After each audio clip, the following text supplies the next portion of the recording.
Ito ang balita ngayon, trending ngayon sa mundo ng social media. Ang di umano'y balitang, di ako natatakot mapatalsik sa pwesto dahil alam ng taong bayan na kayo ang manloloko. Sa kauna-unahang pagkakataon, nagsalita na rin ang Vice President na si Sara Duterte sa harap ng media at dito'y kanyang ibinunyag ang mga taong sinubukan siyang patalsikin sa pwesto at maging ang taong pinagkatiwalaan niya minsan na tila uhaw na rin sa kapangyarihan ay ayaw nang bumaba sa pwesto. Kaya Vice President Sara Duterte tila binasag na ang katotohanan patungkol sa magkapatid na Marcos na si PBBM at Senator Amy Marcos.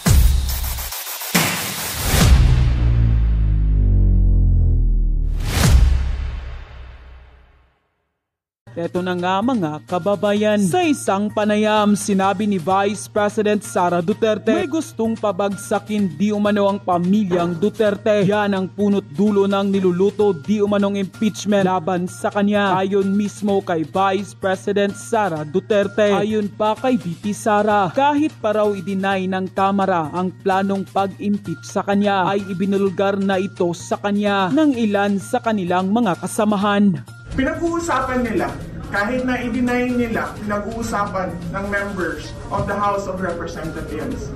Kasi meron pa naman kaming mga kaibigan dyan sa loob na hindi lang nagsasalita dahil takot daw sila.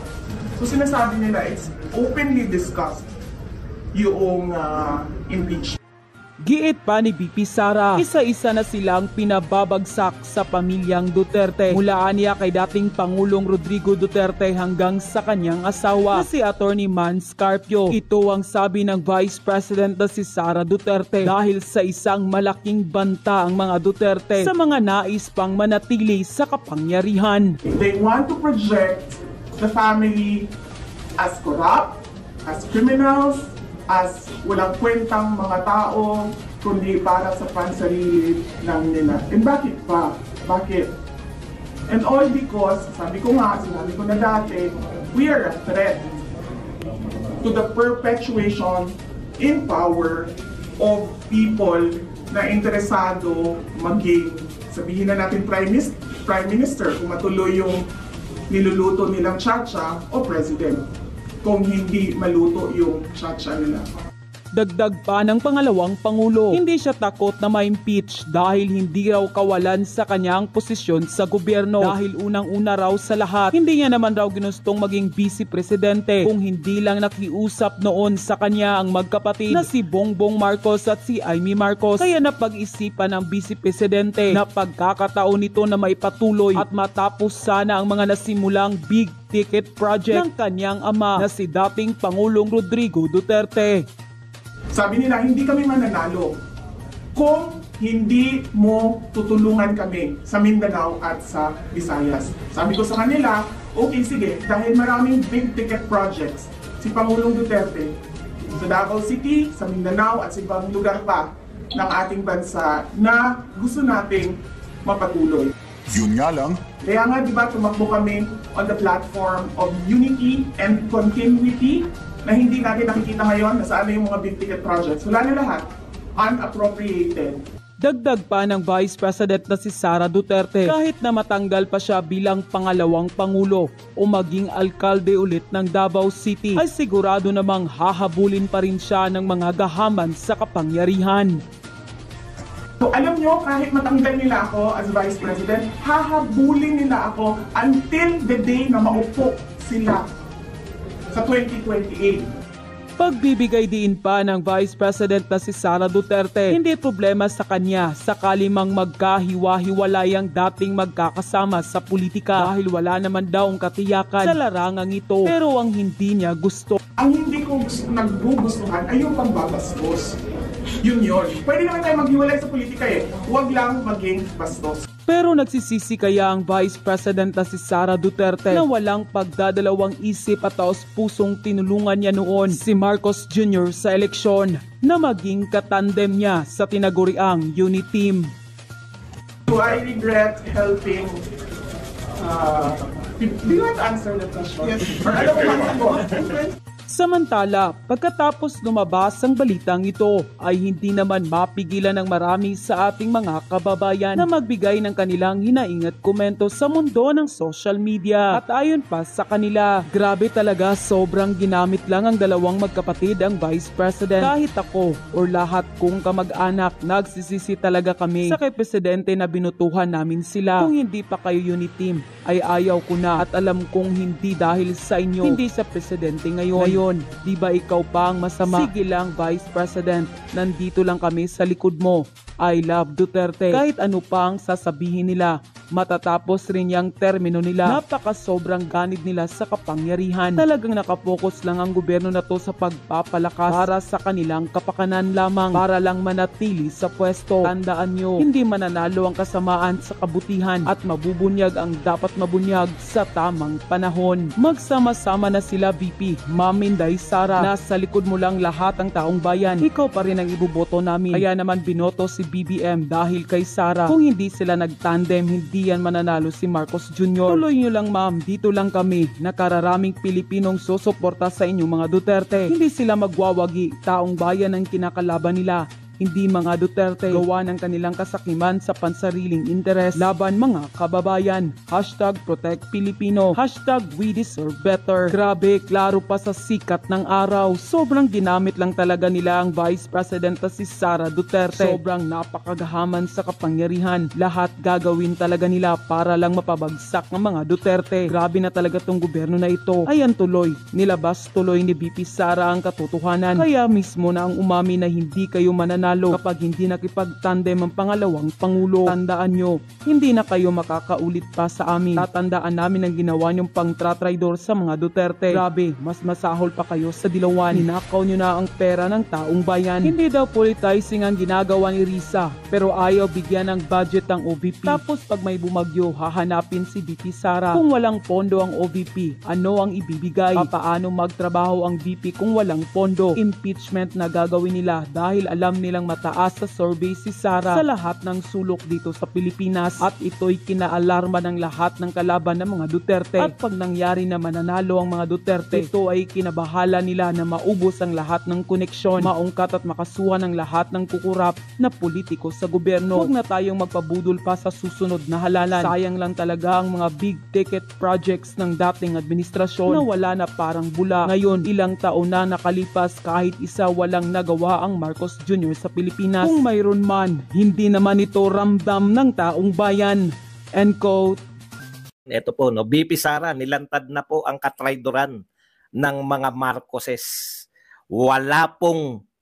Hindi pong isang tao, hindi po dalawa, lahat sila lantad. Nananalaytay dyan sa pamilya na yan, sa dugo ng pamilya na yan, yung katraidoran. Yan po, babae, magkapatid, di nyo na mauto si Sara Duterte. Okay. Ito po, hindi po umubra yung script, no? Hindi po umubra yung script ni Risa Hontiveros. 100 times po siyang pinahiya ni VP Sara.